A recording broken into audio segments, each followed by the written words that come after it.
नमस्कार प्रिय छात्र और छात्राएं, एक विशेष जानकारी। मेरा कहना ये है कि एक ही पैसेज पर आपको 2 स्पीड दी गई है, 40 और 60 की। तो पहले पैसेज की होमवर्क करें और व्हाट्सएप के माध्यम से जांच कराएं। फिर उसकी 10 बार प्रैक्टिस करने के बाद आप 40 की स्पीड को मेंटेन करें, फिर 60 की स्पीड करें और इसी प्रकार आगे बढ़ते रहें। धन्यवाद। Ready start. प्रादेशिक राज्यपाल महोदय, भारत सरकार की ओर से एक एजेंट के समान हैं। उनके अधीन जुडिशल और एग्जीक्यूटिव दोनों विभाग हैं, जिनकी अपीलें उन्हीं के पास जाती हैं और जो कुछ निर्णय वो कर देते हैं वो फिर नहीं बदलता। अगर वो कोई नियम जारी करना चाहते हैं तो वो बिना प्रादेशिक काउंसिल की स्वीकृति के उनको ऑर्डिनेंस की सूरत में लागू कर देते हैं। उनके अधीन बहुत से डिस्ट्रिक्ट होते हैं और हर एक डिस्ट्रिक्ट में एक कलेक्टर और एक असिस्टेंट कलेक्टर होता है, जिसको बाज़ जगह मजिस्ट्रेट और डिप्टी मजिस्ट्रेट के नाम से भी पुकारते हैं। यह अधिकारी वर्ग आवश्यकतानुसार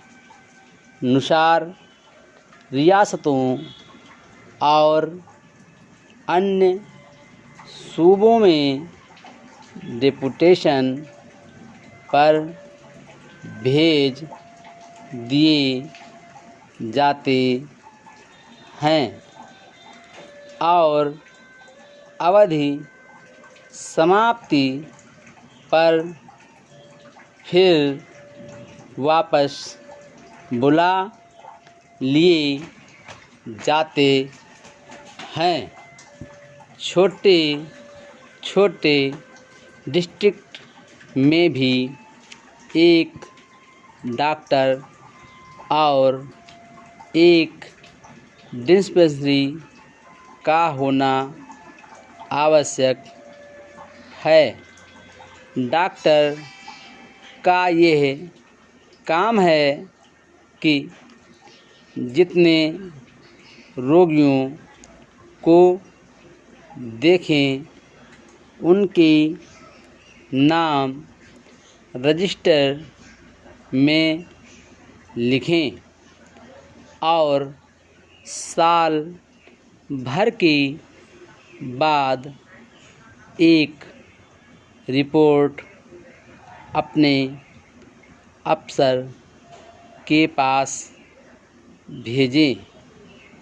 जब कभी गवर्नर साहब किसी डिस्ट्रिक्ट का दौरा करते हैं तो वहाँ के अफसरों के अतिरिक्त बड़े बड़े जेंटल मैन उनका स्वागत करते हैं और रिपोर्टर साहबान लेक्चर लिखकर अखबारों के एडिटरों के पास भेजते हैं, जिसमें तमाम लोगों को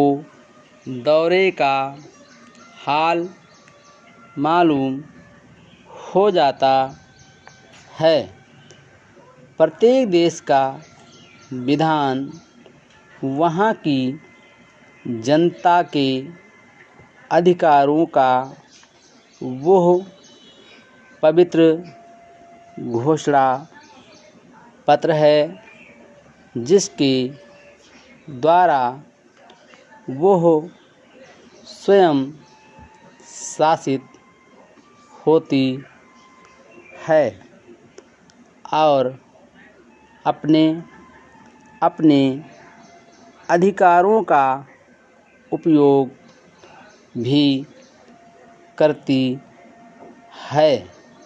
विधान निर्माण करने के लिए देश के गणमान्य प्रतिनिधि तथा विद्वान एकत्रित होकर यह विचार विमर्श किया करते हैं कि हमारे देश का विधान कैसा हो, जिसमें देश के प्रत्येक व्यक्ति को सुख, शांति और स्वतंत्रता हो। इसके लिए अनेक देशों के विधान, जिसे अंग्रेजी में कॉन्स्टिट्यूशन कहते हैं, देखने पड़ते हैं। तत्पश्चात अपने देश की सामाजिक और सांस्कृतिक परंपराओं का ध्यान रखते हुए सर्वमान्य सिद्धांतों के आधार पर विधान का निर्माण किया जाता है।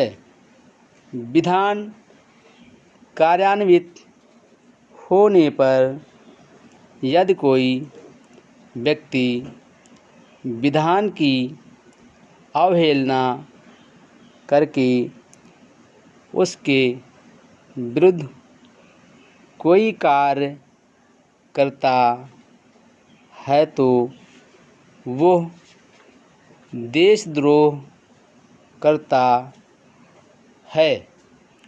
वैधानिक स्थिति से वह बाध्य है कि वह अपने विधान का आदर करे और उसके प्रति अपने को उत्तरदायी समझे।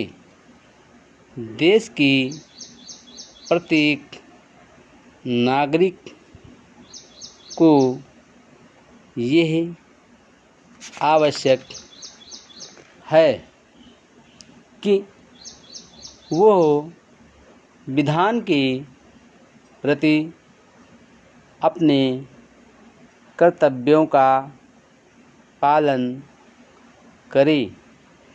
विधान के अनुसार ही देश की शासन व्यवस्था भी होती है और शासन विधान के अनुरूप ही जब शासन प्रबंध भी सुचारू रूप का होता है तभी वह देश दूसरे देशों के लिए आदर्श बन जाता है।